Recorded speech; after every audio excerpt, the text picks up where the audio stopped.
kufur. Siapa yang kufur? Mereka.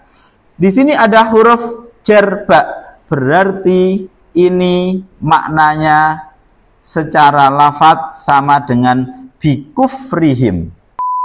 Kemudian mereka malah minta ganti. Nah, maka kemudian di sini sudah cukup dirasa, Nah, terus kemudian Allah membombardir mereka dengan 3 hal tadi, yaitu Assalamualaikum warahmatullahi wabarakatuh. Sobat Fuadi rahimakumullah. Alhamdulillah berjumpa kembali dengan saya Muhammad Wahyudi di channel Ngaji Fuadi. Kita akan melanjutkan kajian kita yang ini pertama kalinya. Satu ayat kita kaji menjadi 3 bagian, 3 part ya. Dan ini kita berada di bagian ketiga. Untuk yang menyaksikan video ini tapi belum mengikuti part 1 dan part 2-nya, silahkan untuk mengikuti part 1 dan part 2-nya ya. Silahkan sebelum nanti masuk ke sini agar bisa komprehensif, nanti pembahasannya bisa lengkap ya. Oke, baik. Sebelum kita lanjutkan kajian kita, saya kembali mengingatkan Sobat Fuadi yang belum memiliki mushaf Quran Nahwu Al-Fuadi, silahkan untuk memilikinya melalui link yang ada di deskripsi. Bisa melalui Shopee, Tokopedia, maupun direct untuk pesan langsung ke kontak center Ngaji Fuadi. Insya Allah dengan memiliki mushaf Quran Nahwu Al-Fuadi akan lebih bisa memahami dengan baik karena ada analisa nahwu dan terjemah perkata seperti materi yang kita sampaikan. Baik, langsung saja kita ngaji Fuadi.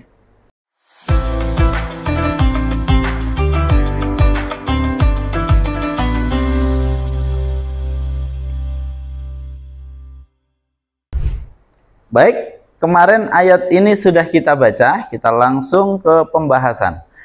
Dzalika, bahwa hal itu, ini berarti terkait dengan Allah mengancam mereka akan orang-orang Bani Israel yang tidak patuh itu diancam oleh Allah. Yang pertama, diberikan kehinaan, kemiskinan, dan dimurkai oleh Allah ya. Itu semua mengapa? Bi'annahum. Dzalika, bahwa hal itu semua adalah bi'annahum, sebab sungguh ya mereka adalah kanu, ada siapa mereka adalah yakfuruna, kufur siapa mereka ya, mengingkari siapa mereka biayatillahi, terhadap ayat-ayat Allah atau kepada ayat-ayat Allah, wa yaqtuluna, dan membunuh siapa mereka annabiyina, pada para nabi bighairil haqqi, dengan tanpa hak atau tanpa alasan yang dibenarkan. Kita bahas satu persatu. Dzalika, ini adalah isim isyarah, kata tunjuk ya dalam bahasa Indonesia. Isim isyarah hukumnya mabni, kedudukannya sebagai mubtada. Mubtada harus rofa, rofanya kalimat yang mabni hanya dalam mahal.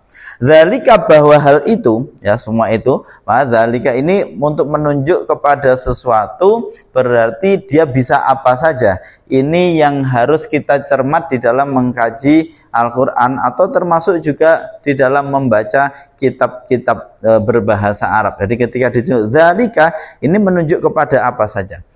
Dzalika, bahwa itu semua ya, itu semua yaitu tadi 3 ancaman Allah tadi adalah bi'annahum. Ini yang mengapa kemarin tidak kita jadikan satu, karena ini nanti pembahasannya cukup panjang.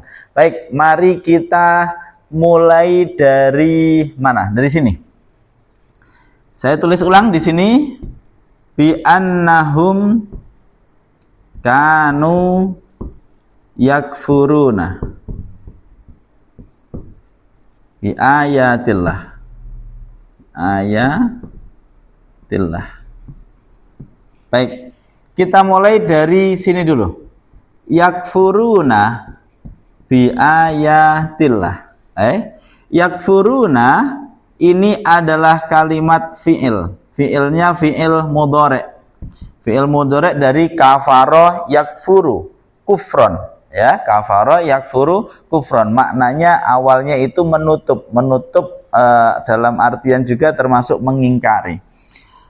Ini adalah fi'il mudhari'. yang bertemu dengan wawu jamak, yakfuruna, hukumnya fi'il mudhari' mu'rab. Kategorinya bertemu wawu jamak maka af'alul khamsah.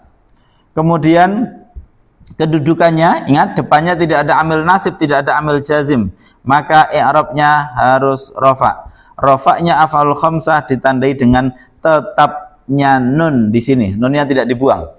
Yakfuruna, fi'il butuh pada fa'il. Wawu ini adalah kalimat isim dhamir. Hukumnya mabni, berkedudukan sebagai fa'il dari yakfuru. Fa'il i'rabnya harus rafa'. Rafa'nya kalimat yang mabni hanya dalam mahal. Baik, berarti ini adalah fi'il mudhari' dan fa'ilnya. Bi ayatillahi melengkapi saja.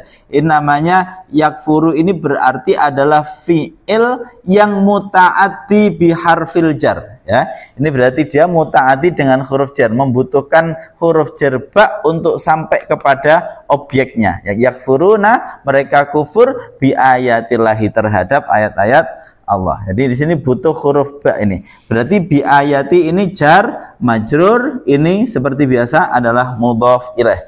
Baik, kita sudah selesai di sini. Kita hapus dulu analisa yang di bawah.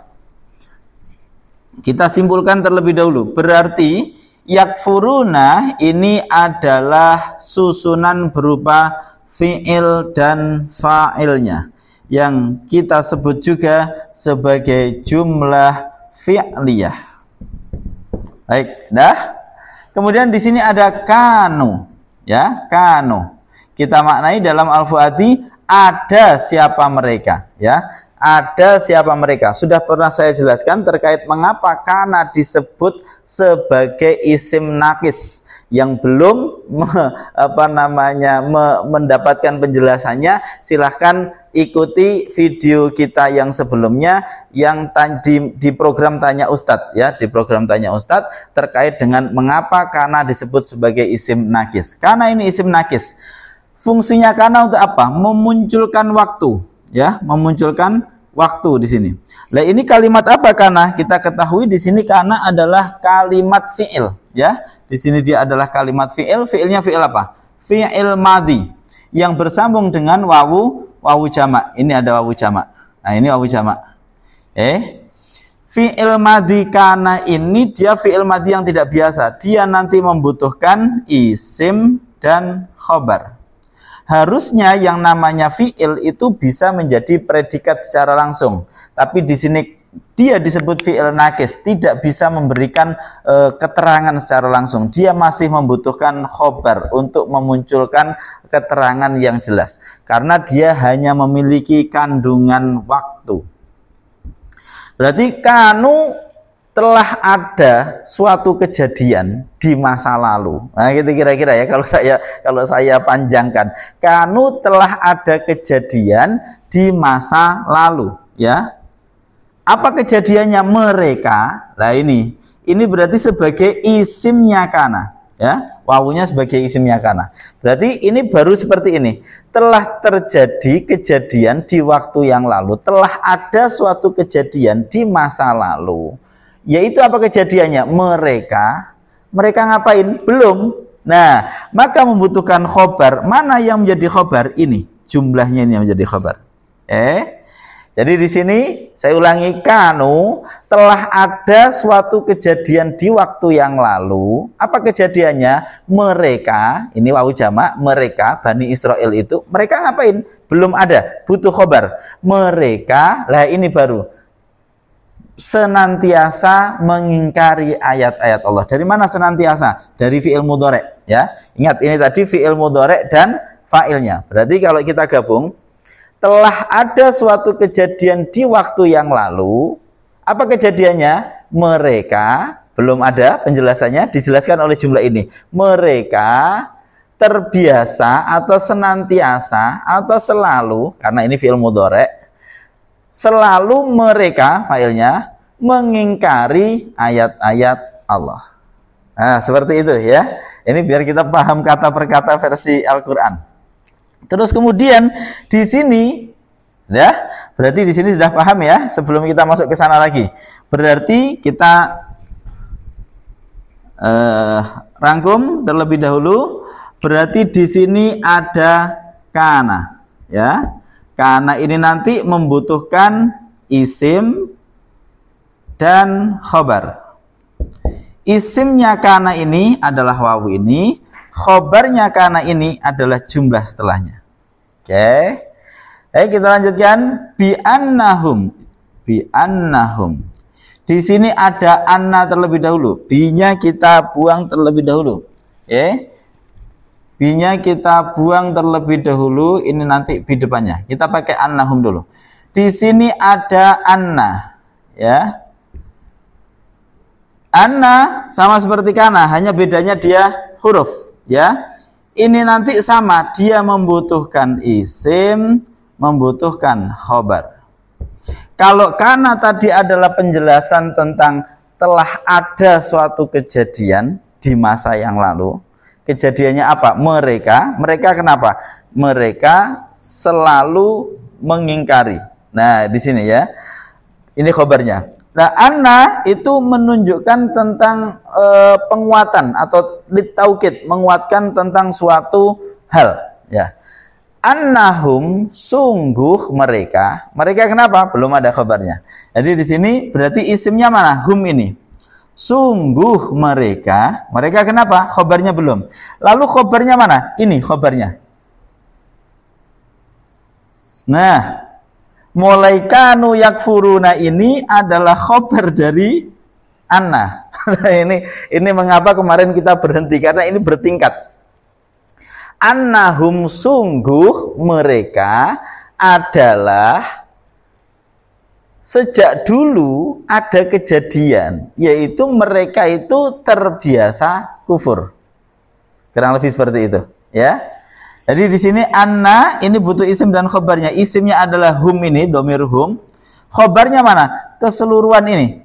Jumlah mulai kana plus isimnya dan khobarnya. Ini menjadi khobar dari anna. Terus kemudian ingat, anna ini adalah termasuk masdariyah. Berarti anna bersama isim dan khobarnya, ini sini, ini berkedudukan, ya, ini dia adalah seperti isim. Kenapa? Karena anna ini adalah huruf masdar. Berarti semua ini seperti satu kalimat isim, ya. Yang dimana isim ini disebut dengan isim mu'awwal, isim yang dihasilkan, isim mu'awwal, ya, isim yang dihasilkan dari suatu kalimat yang didahului oleh huruf masdar. Dalam hal ini anna bersama isim dan khobarnya itu ditakwilkan menjadi suatu isim. Ya, isim penakwilannya ini disebut isim mu'awwal. Apa isimnya ini? Saya hapus dulu. Ya, ini berarti sungguh mereka itu dari dahulu selalu mengingkari. Berarti kita ambil pengingkarannya saja. Kufur. Siapa yang kufur? Mereka. Di sini ada huruf jar ba. Berarti ini maknanya secara lafadz sama dengan bikufrihim. Nah, jadi sepanjang ini itu sama dengan bikufrihim secara lafadz, bukan secara makna. Ya, saya ulangi, secara lafadz bukan secara makna. Karena secara makna kalau kita bilang bikufrihim tidak ada penekanannya anna, tidak ada waktunya yang disebut oleh kana yang fi'il madhi, tidak ada penyebutan fi'il mudhari yang maknanya mereka ada fi'il diulang-ulang di sini, ya. Ingat, humnya di sini diulang-ulang. Ini menyebut mereka Bani Israel, ini menyebut mereka Bani Israel, ini menyebut mereka Bani Israel. Nah, ini yang tidak terjadi di sini. Makanya saya sebut secara lafadz maknanya sama dengan bikufrihim. Karena anna di sini adalah huruf masdariyah termasuk, ya. Nah, maka kalimat setelahnya ini bersama anna bisa ditakwil menjadi satu kata isim, ya. Lalu kemudian karena di sini ada pelakunya, langsung pelakunya kita masukkan menjadi mudhof ilaih. Ini semoga sobat Fuadi bisa memahami, ya. Jadi bi annahum kanu yakfuruna ini bisa diringkas menjadi isim muawwal secara lafadz sekali lagi. Bi kufrihim, sebab kekufuran mereka bi ayatillahi, terhadap ayat-ayat Allah. Nah, seperti itu. Namun secara makna tentu berbeda karena di sini ada anna, ada kana, dan ada fiilnya. Di sini menggabungkan fiil madhi dan fiil mudhari. Di sini ada penekanan dari anna. Jadi secara makna tentu berbeda. Nah, yang ingin saya sampaikan, di sini ada ba huruf jar. Masih ingat pelajaran metode Al-Fuadi pertama, atau ini biasanya dibahas di setiap kita mengawali pembelajaran nahwu. Apa itu? Bahwa huruf jar itu menjadi tanda. Kalimat setelahnya itu pasti isim. Kan begitu. Lah, kalau ini bi masuk ke sini, lah mana isimnya? Nah, isim yang menjadi majrurnya itu mana? Kan kalau hum, bukan, hum menjadi isimnya ana. Lalu ini ada huruf jar, majrurnya mana? Ini pertanyaannya, ya. Ini yang harus dijawab. Maka kemudian kita katakan majrurnya adalah isim muawwal, isim yang dibangun oleh huruf masdar bersama kalimat setelahnya, ya. Jadi bi annahum kanu yakfuruna, ini ke isim muawwalnya berarti kita perkirakan menjadi apa? Bi kufrihim. Lah isim muawwalnya inilah yang berkedudukan sebagai majrurnya ba. Alhamdulillah, semoga bisa dipahami. Jadi ini bertingkat seperti ini. Maka cara membacanya di dalam Al-Fuadi, perhatikan dan pahami. Dzalika, bahwa hal itu adalah bi annahum. Kita baca yang bawah aja. Dzalika, bahwa hal itu adalah bi annahum. Ya. Ini berarti masih lanjut lagi. Ini berarti adalah susunan, ada huruf jar dan ini majrurnya. Berarti susunan jar majrur. Kelihatan ini? Coba di bawah kelihatan. Berarti ini susunan jar majrur, ya. Ini susunan jar majrur. Susunan jar majrur inilah yang berkedudukan sebagai khobar dari mubtada yang ini. Ingat, dalika tadi mubtada. Mubtada butuh pada khobar. Khobarnya mana? Ini yang menjadi khobar adalah susunan jar majrur berupa bi dan isim muawwal setelahnya. Isim muawwalnya diambil dari ini, rentetan ini tadi.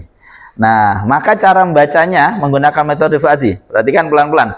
Dzalika, bahwa hal itu mubtada adalah bi annahum, ya. Jadi adalah bi annahum, sebab sungguh mereka, baru isim masuk ke khobar, adalah kanu, ada siapa mereka, adalah yakfuruna, terbiasa atau selalu kufur, selalu mengingkari siapa mereka, bi ayatillahi, terhadap ayat-ayat Allah. Semoga bisa dipahami. Ini yang dapat kami lakukan untuk menjelaskan ayat ini. Ini kalau kita sudah benar-benar memahami, kita melihat ayat ini indah sekali. Dan indah maksudnya Allah, strukturnya indah.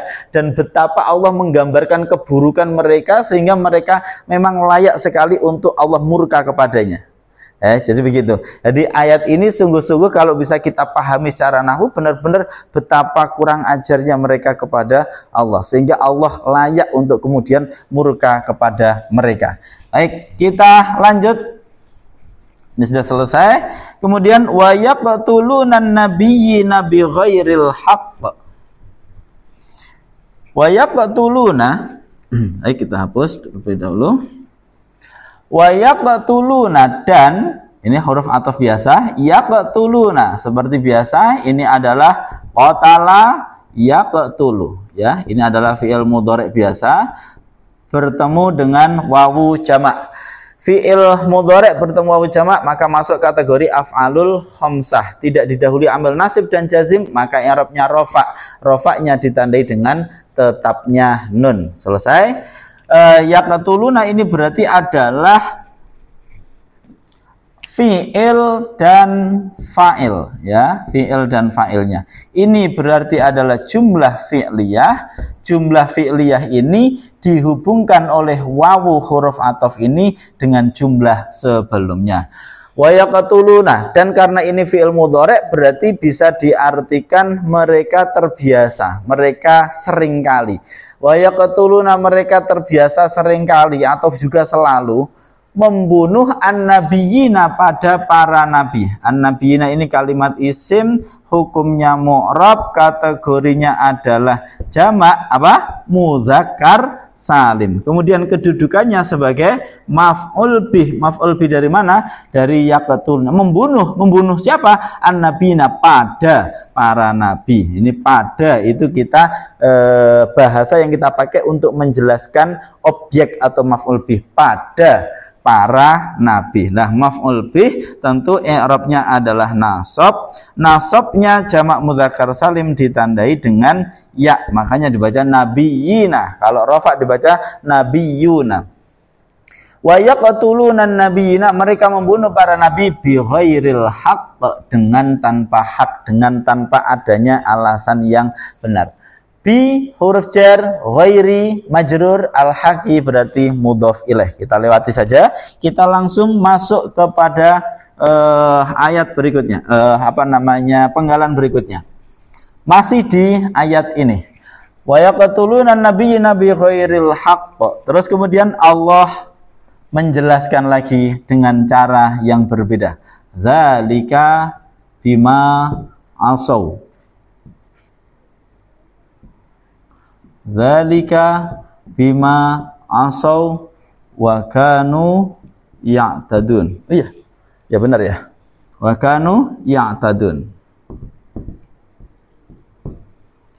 Dzalika, bahwa hal itu, diulangi lagi oleh Allah.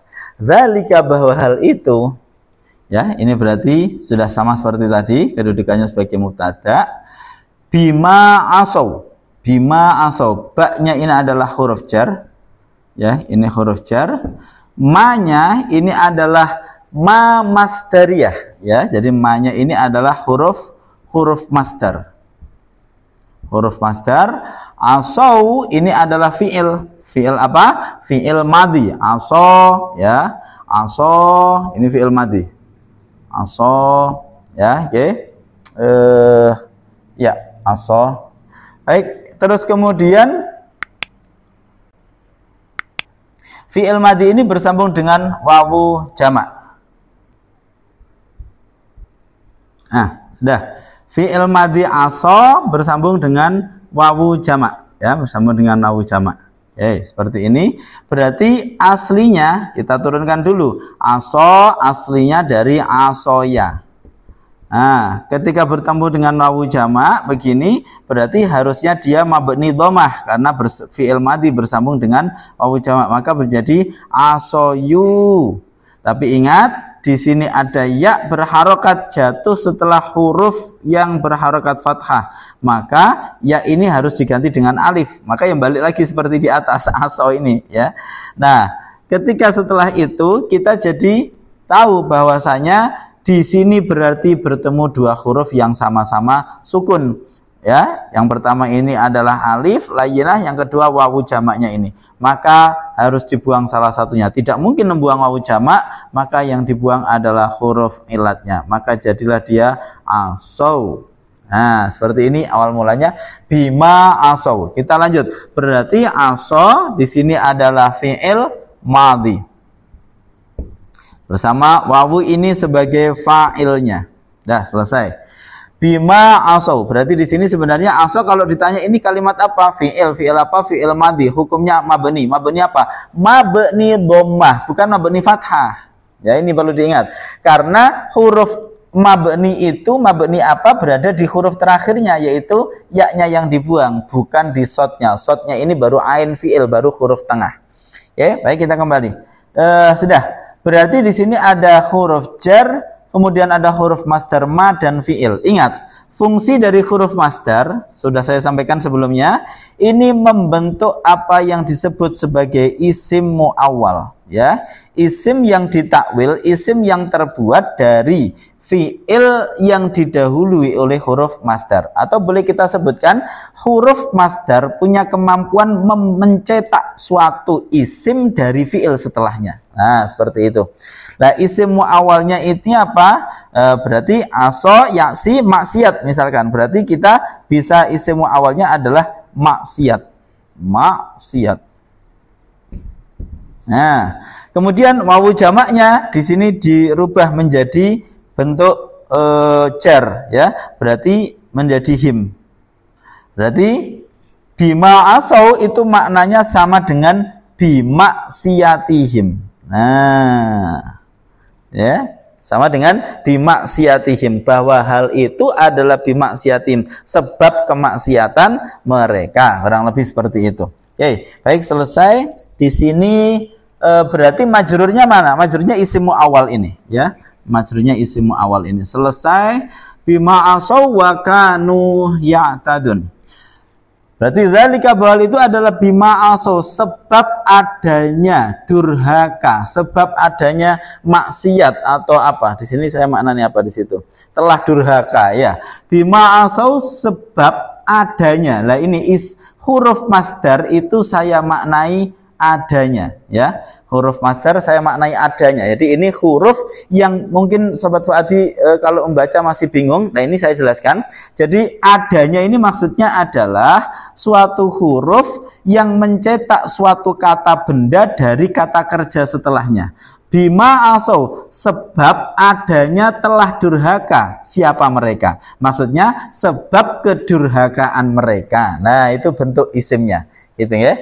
Baik, terus kemudian wakanu, dan telah ada siapa mereka adalah ya'taduna, melampaui batas siapa mereka. Ini seperti penjelasan yang di atas ini. Kanu yakfuruna, sama kanu ya'taduna. Berarti di sini ada kana, yang kana ini harus punya isim, harus punya khobar. Mana isimnya? Isimnya adalah wawunya, ini isim. Mana khobarnya? Ya'taduna ini adalah fi'il mudhari' bersama fa'ilnya. Fa'ilnya mana? Fa'ilnya wawu ini. Fi'il mudhari' dan fa'ilnya disebut jumlah fi'liyah. Jumlah inilah yang berkedudukan sebagai khobar. Maka cara bacanya wakanu, dan ada siapa mereka adalah ya'taduna, ya. Melampaui batas siapa mereka. Cara menerjemahkan kata per kata seperti itu. Kalau kita terjemahkan langsung ditranslate, benar-benar diterjemah ke bahasa Indonesia, relatif lebih mudah, ya. Misalkan, hal itu adalah sebabkan sungguh mereka telah mengingkari ayat-ayat Allah dan mereka membunuh nabi-nabi dengan tanpa hak. Hal itu sebab kemaksiatan atau kedurhakaan mereka dan mereka melampaui batas. Nah, kira-kira seperti itu. Tapi itu tidak bisa mencakup makna yang dikandung oleh Al-Quran yang sedemikian besarnya sebagaimana yang telah kita sampaikan. Baik, Sobat Fuadi rahimakumullah, ini pembahasannya cukup berat mungkin bagi yang tidak mengikuti nahwu. Tapi jika Sobat Fuadi tidak begitu ingin mengikuti nahwunya, skip langsung di akhir, karena kita baru bahas terkait maknanya setelah mengungkap sisi nahwunya terlebih dahulu. Karena kalau yang tafsir langsung mungkin sudah banyak yang membahas, jadi kita fokus ke nahwunya satu persatu. Baik, kita sekarang langsung ambil apa pesannya. Kita ulangi. Allah menghinakan mereka, memberikan kepada mereka kemiskinan. Kemudian Allah ghadab itu apa? Ghadab. Masya Allah, kadang kita blank. Murka, Masya Allah. Jadi Allah itu memberikan kepada mereka kehinaan, kemudian Allah memberikan kemiskinan, kemudian Allah murka kepada mereka. Hal itu mengapa? Sebab sungguh mereka dulu mereka itu telah kufur kepada ayat-ayat Allah, ya. Ini selain makna dulu, makna kepastian. Dan mereka juga membunuh para nabi dengan tanpa alasan yang benar. Allah menjelaskan lagi. Nah, hal itu sebab berarti hal itu, apa yang Allah berikan siksaan itu sebab kedurhakaan mereka dan mereka melampaui batas. Baik, maka yang perlu kita ingat Sobat Fuadi, kalau namanya salah, tidak ada orang yang tidak pernah salah. Allah mencontohkan bahkan kesalahan itu dilakukan dalam tanda kutip oleh nabi-nabinya yang kemudian oleh Allah diingatkan. Tapi yang paling penting ketika kita melakukan kesalahan adalah segera menyatakan bahwa iya, saya salah. Lah, ini terkadang yang sulit, ya. Ini terkadang yang sulit. Orang-orang Bani Israel itu sulit sekali untuk menyatakan bahwa dirinya salah. Sulit sekali untuk kemudian mengakui kesalahannya, kemudian memohon ampun, itu tampaknya sulit sekali. Kemudian mereka cenderung merasa selalu benar, mereka sulit untuk dinasehati. Nah, pertanyaannya, kita punya sifat seperti itu atau tidak?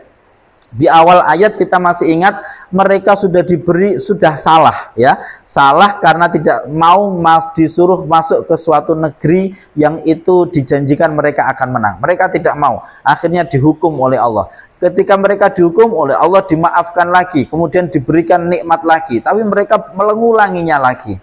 Mengulanginya lagi yaitu apa? Ketika oleh Allah dihukum, mereka tersesat di padang tih, kemudian mereka tetap diberi nikmat oleh Allah, yaitu apa? Diberikan naungan, diberikan manna dan salwa untuk kehidupan mereka. Tapi mereka malah kemudian protes, ya, minta untuk diberikan yang lain-lain, ya. Kami nggak sabar, kami nggak tahan kalau makanan cuma satu macam seperti ini, padahal itu sudah lebih daripada cukup. Kemudian mereka malah minta ganti. Nah, maka kemudian di sini sudah cukup dirasa, Lah, terus kemudian Allah membombardir mereka dengan 3 hal tadi, yaitu Allah menyatakan wa duribat alaihimuzillah, mereka ditimpakan kepada mereka kehinaan, wal maskanah, dan kemiskinan. Kemudian duribat alaihimuzillah wal maskanatu wa ba'u bighadabin minallah, mereka kembali dengan membawa kemurkaan dari Allah. Nauzubillah tsumma nauzubillah. 3 macam siksaan. Siksaan secara psikologis, siksaan secara materi fisik, kemudian siksaan secara ruhani, yaitu mendapatkan kemurkaan dari Allah. Nauzubillah tsumma nauzubillah. Maka hati-hati, jangan kalaupun toh berbuat buruk langsung katakan ini hadza min amali syaitan. Itu kalau dikatakan Nabi Musa. Kalau dikatakan Nabi Adam, Rabbana zalamna anfusana. Kalau dikatakan oleh Nabi Yunus, la ilaha illa anta subhanaka inni kuntu minadz zalimin, langsung mengakui semua ini saya salah, ampuni kami. Nah, ini yang perlu kita lakukan. Jangan sampai kita yakfuru nabi ayatillah, ya, mengingkari ayat-ayat segala macam penjelasan yang telah Allah jelaskan dengan sangat gamblang di muka bumi ini, baik melalui Al-Quran ataupun yang dipertontonkan kepada kita di alam raya atau bahkan di dalam diri kita sendiri. Wa fi anfusikum afala ta'qilun. Demikian, saya Muhammad Wahyudi, mohon maaf jika ada kurang lebihnya.